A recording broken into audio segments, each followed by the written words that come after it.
तर आशिष शेलार आणि शिवतीर्थावरील त्यांच्या भेटीगाठी या कायमच चर्चेत राहिल्यात। आता मात्र त्यांच्या मैत्रीमध्ये चांगलाच दुरावा आलाय।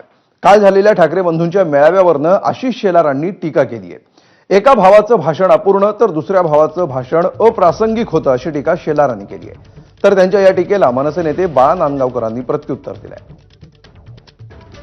एकाचं भाषण अपूर्ण, दुसऱ्याचं भाषण अप्रासंगिक आणि संपूर्ण कार्यक्रम अवास्तव। उद्धवजींच्या भाषणात तर सत्ता गेल्याचा जो ससेहोलपटपणा होता, उद्विग्नता होती, तडफड होती, या पलीकडे काहीच नाही।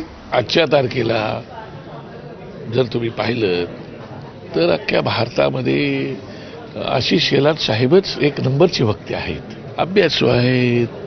आता काहीतरी त्यांना उत्तम संसदपटुत्व मिळालेलं आहे, वाक्पटू आहेत, कारण ते ॲडव्होकेट आहेत, त्याच्यामुळे त्यांचं आम्हाला कौतुक आहे। आणि हे लोक त्यांच्या खूप मागच्या रांगेत आहेत, त्याच्यामुळे न बोलणं बरं आहे। तुम्हाला यायचं होतं आमच्या स्टेजवर, लपून सगळेजण टीव्ही बघत होतात, तुम्ही स्टेजवर आला असतात तर ते पूर्ण झालं असतं का?